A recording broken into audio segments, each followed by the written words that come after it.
विधि का विधान टाला नहीं जा सकता। प्राचीन समय की बात है।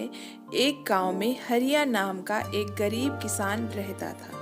किसान के घर में बहुत समय के बाद एक लड़का पैदा हुआ। किसान और उसकी पत्नी बहुत खुश थे। सभी आसपास के लोग किसान को बधाई देने के लिए आ रहे थे। तभी बाहर से एक साधु ने भिक्षा के लिए आवाज लगाई। किसान के घर में आज खुशी का दिन था। उसने साधु महाराज का अंदर बुला लिया और उन्हें बैठने के लिए कहा। जब साधु महाराज बैठ गए तो किसान ने साधु महाराज से कहा, महात्मा जी, हमारे घर में बहुत समय के बाद बच्चा पैदा हुआ है। आप कृपया करके इसका नामकरण कर दीजिए। साधु ने जैसे ही बच्चे को अपनी गोद में उठाया, तभी साधु ने देखा कि बच्चे की बाजू पर एक चिन्ह बना हुआ है जो राजयोग को दर्शाता है। साधु बच्चे की बाजू के ऊपर चिन्ह देखकर हैरान रह गया। किसान ने जब साधु को हैरान परेशान देखा, उसने कहा, महात्मा जी, क्या बात है?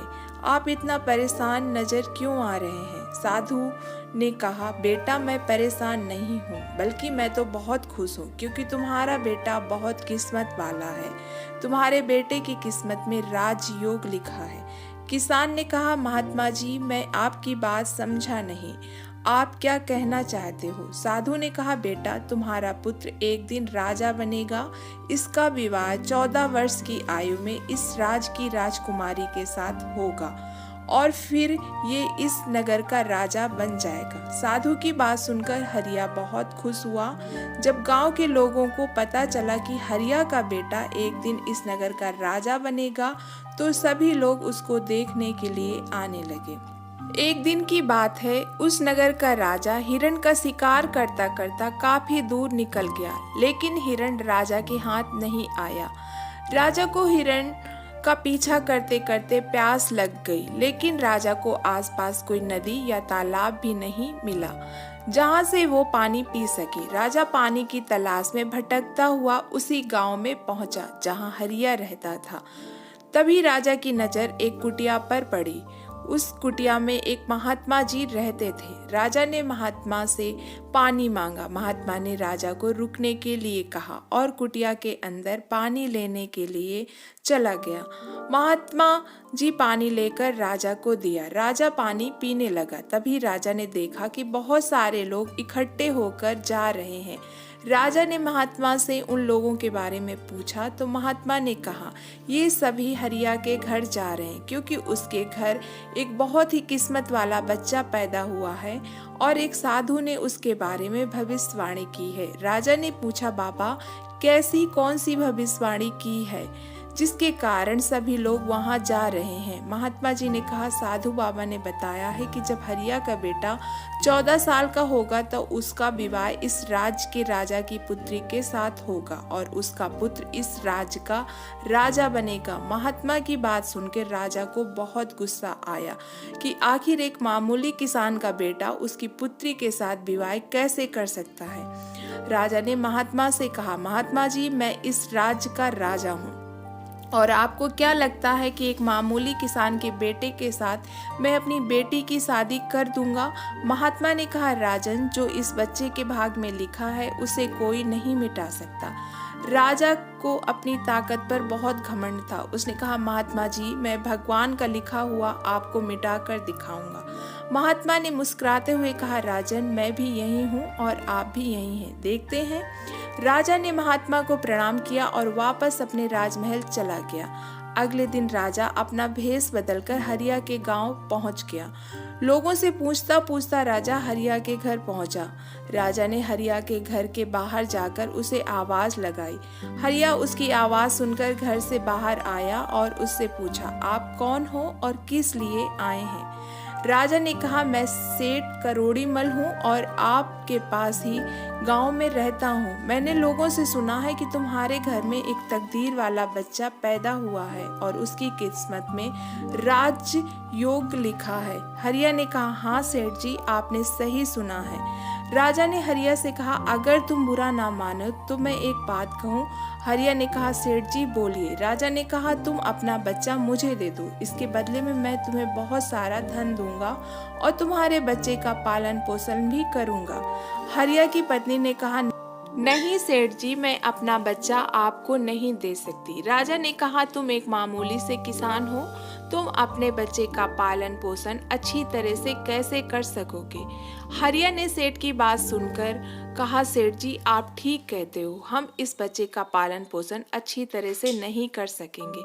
हरिया की बात सुनकर उसकी पत्नी ने कहा, ठीक है सेठ जी, मैं आपको अपना बच्चा देने के लिए तैयार हूँ, लेकिन जब ये 14 साल का हो जाएगा तब आप मुझे इसे वापस कर दोगे। राजा ने कहा, ठीक है, मैं इसे तुम्हें वापस कर दूंगा। ये कहकर राजा ने बच्चे को ले लिया और वहां से चला गया।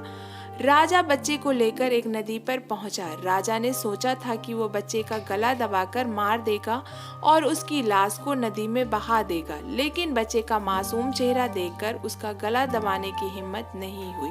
बहुत सोचने के बाद राजा ने लकड़ी का एक संदूक लिया और बच्चे को संदूक में बंद करके पानी में बहा दिया। राजा ने सोचा संदूक गहरी नदी में जाकर बह जाएगा और ये बच्चा मर जाएगा। ये सोचकर राजा अब निश्चित होकर वापस राजमहल में चला गया कि अब वो बच्चा वापस नहीं आएगा और मेरी बेटी के साथ इसकी शादी भी नहीं होगी।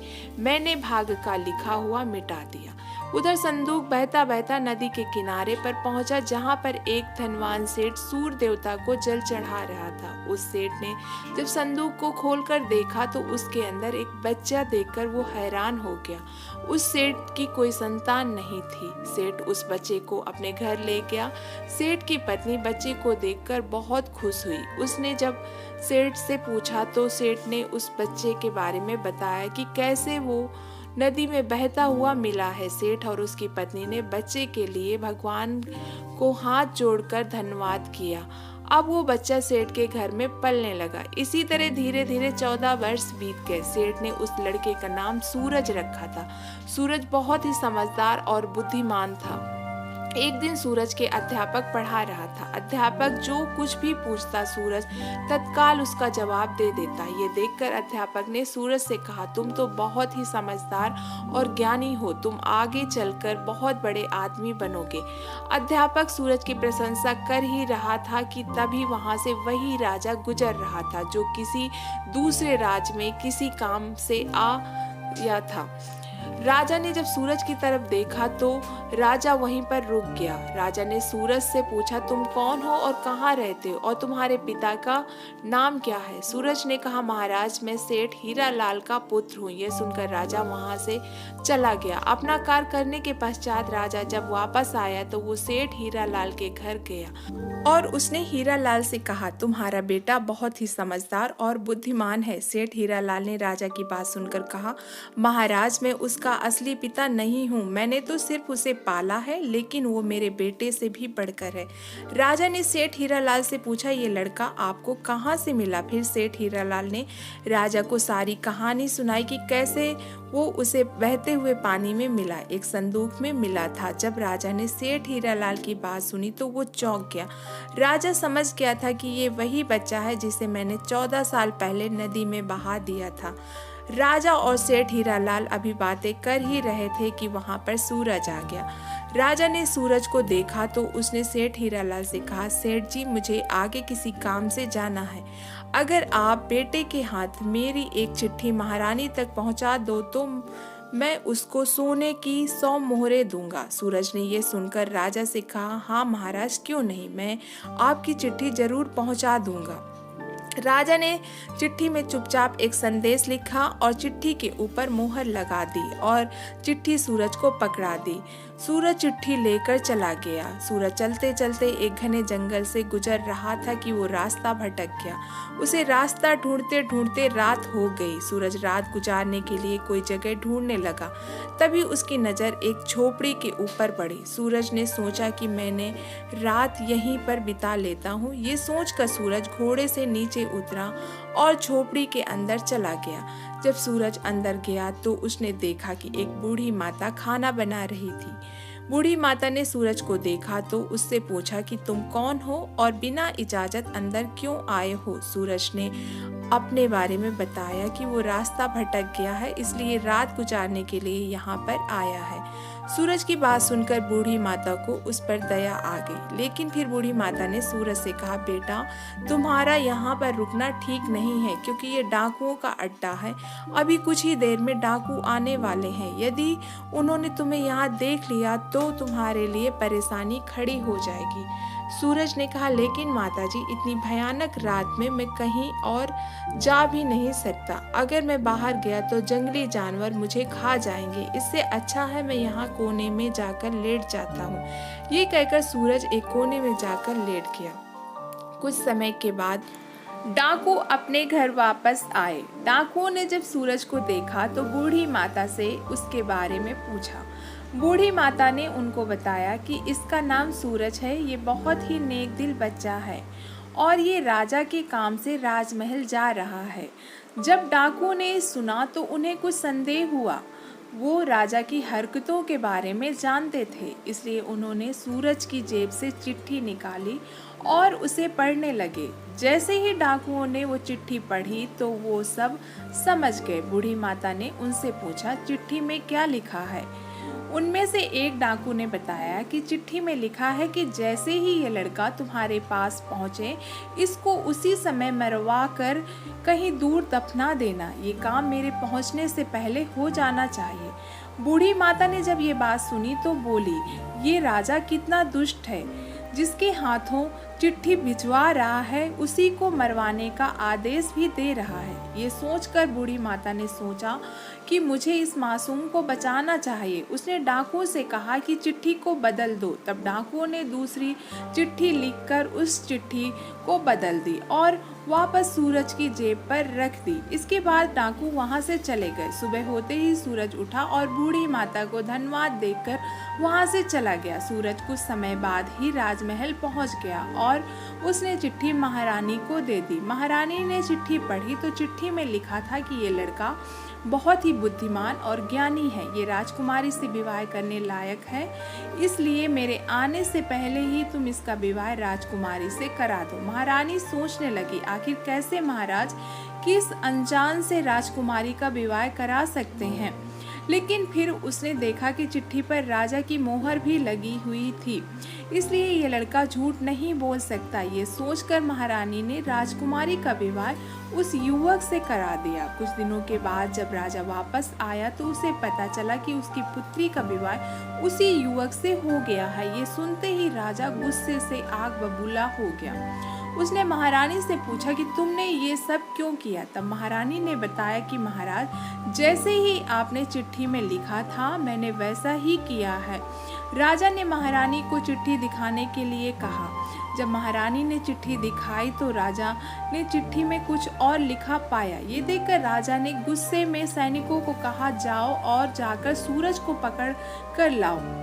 सैनिक तुरंत गए और सूरज को पकड़कर ले आए। राजा ने गुस्से में सूरज से कहा, तुमने धोखे से मेरी पुत्री के साथ विवाह तो कर लिया, लेकिन मैं तुम्हें अपना दामाद स्वीकार नहीं करूंगा।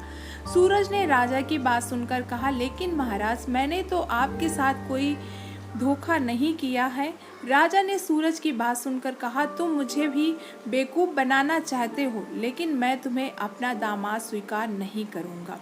अभी दोनों की बातें चल ही रही थी कि एक सैनिक ने आकर कहा, राजा से कहा, महाराज बाहर एक महात्मा आए हैं, वो आपसे इसी समय मिलना चाहते हैं। राजा ने महात्मा को अंदर लाने का आदेश दिया। महात्मा जी अंदर आए तो राजा ने उठकर उनको प्रणाम किया और उनके आने का कारण पूछा। महात्मा ने कहा, राजन, लगता है आपने मुझे पहचाना नहीं। राजा ने कहा, नहीं महाराज, मैंने आपको नहीं पहचाना। महात्मा ने मुस्कुराते हुए कहा, राजन, मैं वही हूँ जिसे तुम आज से 14 वर्ष पहले भाग का लिखा मिटाने की बात बोलकर आए थे। जैसे ही महात्मा ने ये बात कहा, राजा एकदम से चौंक गया, उसे सब कुछ याद आ गया। महात्मा ने मुस्कुराते हुए कहा, क्यों राजा, भाग का लिखा मिटा दिया? राजा ने आंखें नीची करके कहा, नहीं महात्मा जी, मैं भाग के हाथों हार गया। महात्मा ने कहा, राजन, भाग के हाथों कोई नहीं जीत सकता, इसलिए अब सूरज को अपना दामाद स्वीकार करो और अपना राजपाट उसको सौंप दो। राजा ने कहा, महात्मा जी, जैसा आपने कहा है वैसा ही होगा।